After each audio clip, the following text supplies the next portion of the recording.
Dhe ja ku del i gjithi cullak. Jo problemi që kanë flamingot me ne, por problemi që kemi ne me veten. Si batës të ati besimit të mishëruar në 83 mandate. Arbri nga lushja nuk është problemi ynë. Arbri nga lushja është prova. Dhe sprova që ne kemi me veten tonë. Ky është një tjetër mësim, shumë i shtrenjtë, i bulevardit Flamingove. Dhe nga këto mësime, lindi edhe ky dokumenti i parë që kam sot. E kam titulluar me një emër shumë të vjetër dhe shumë të madh. Besa. E di që ky emër do hap debat, por e zgjodha edhe sepse ha debat. Asnjë fjalë tjetër të gjuhës tonë nuk gjeta që ta thotë më qartë çfarë kthese i duhet mandatit të katërt. Që njerëzit e këtij vendi të mos i përjetojnë më vendimet tona si prerje në besë. Të mos ndihen më të padëgjuar, të painformuar dhe përveç se të padëgjuar, të painformuar, të papërfillur. Po, nuk do shtjelloj këtu dokumentin larg qoftë, se është më shumë faqe se sa fjalimi, që siç e shihni, është karakteristikisht jo i shkurtër. Do të ta merrni të gjithë me vete për ta shkoqitur qetësisht gjatë pushimeve, sepse është i hapur për, siç thash, kontribute. Megjithëse e di që përpara se të filloni ta lexoni, do jetë hedhur nëpër kanalet sociale, i mbuluar me puplasorash. C'est la vie. Bashkë me dokumentin strategjik, besën, kam shkruar edhe një aneks për mënyrën se si Partia Socialiste duhet ta mbështesë kthesën e domosdoshme. Atë nuk do ta merrni. Sepse më parë duhet ta diskutoj në një takim më të ngushtë me drejtuesit politik dhe disa nga drejtuesit e komisioneve. Më pas do ta keni të gjithë në dispozicion dhe ato. Ne nuk kemi, miqtë e mi, asnjë luftë për të bërë me flamingot. Po kemi vetëm një aleancë për të ndërtuar me shumë durim me ta. Betejë sot nuk është mes qeverisë dhe qytetarit që kërkon më shumë. Është mes atyre që duan një Shqipëri më të drejtë, më të besueshme, më europiane, në përvojën, në përjetimin, në eksperiencën e individit zakonshëm në raport me shtetin, dhe atyre që e kanë të domosdoshme një Shqipëri të zëmëruar, të përçarë dhe pa besim të shtetit e institucionet të rregullat e bashkëjetesës demokratike. Atyre që i patë edhe dje të grumbulluar si një grup i vogël sorrash tek foltorja e parlamentit. Edhe pse tani bulevardi i Flamingove po dhe i sorrave bashkë i ka lënë si zogj korbit kategorisë 2. Aleanca që na duhet nuk është një aleancë që ne të heshtim kritikën.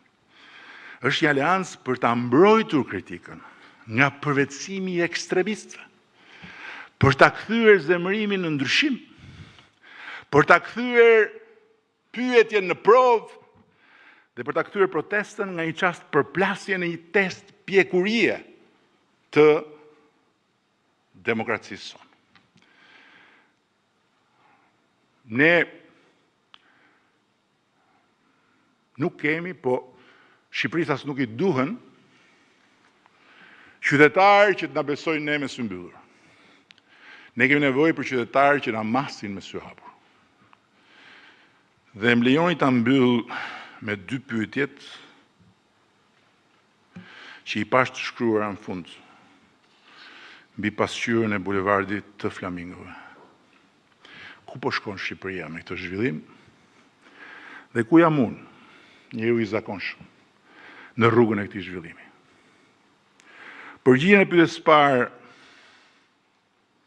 do ta jap hap pas hapi puna e pandalshme për Shqipërinë 2030 në Bashkimin Evropian, e cila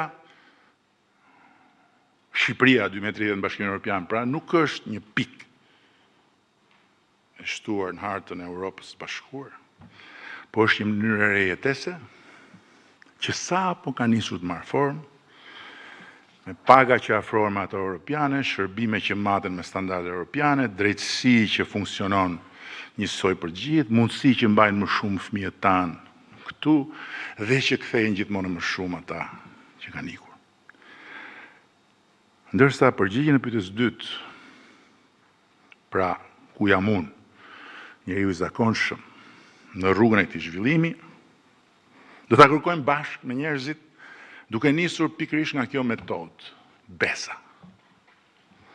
Ku qytetari nuk është spektator i zhvillimit, as pengesë e tij, po është bashkëudhëtar dhe gjykatës njëkohësisht.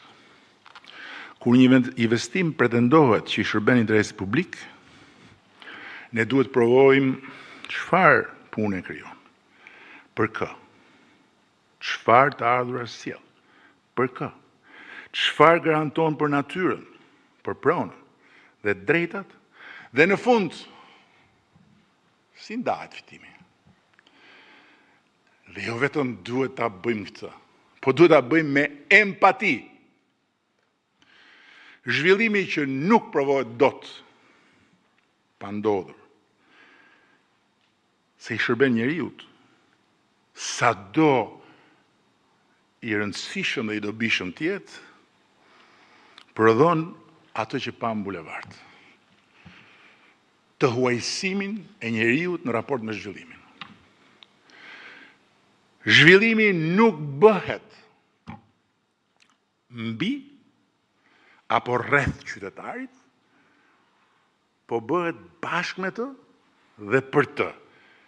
Kjo është ajo që përsëri na nxjerr jo vetëm tek faktet, por tek empatia në radhë parë.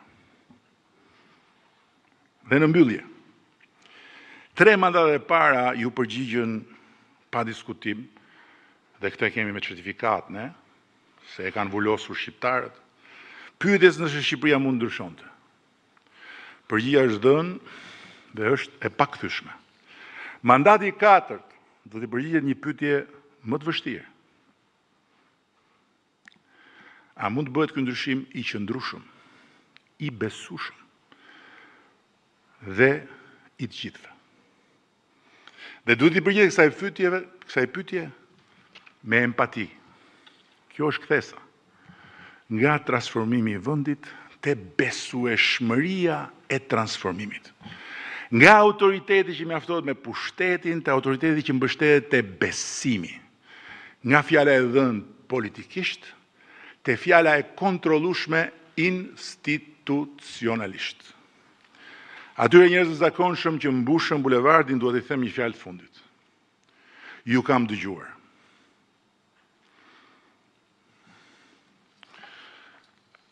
Flamingot nuk i mban në lagun as gardi, as dekreti.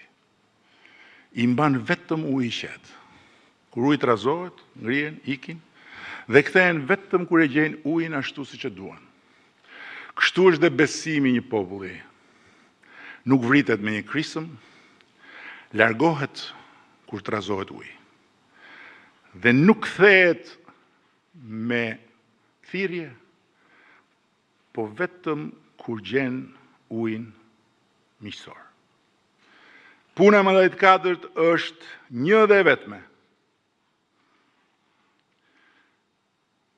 Të mbledhim nga të gjitha burimet, ujin e trazuar të besimit dhe ta bëjmë këtë me empati. Dhe flamingot do kthehen. Rilindja 2.0 është emri që ne i vum ciklit ri politik. Besa është metoda për ta kthyer atë cikël në një përvojë të re për qytetarët e Shqipërisë. Faleminderit.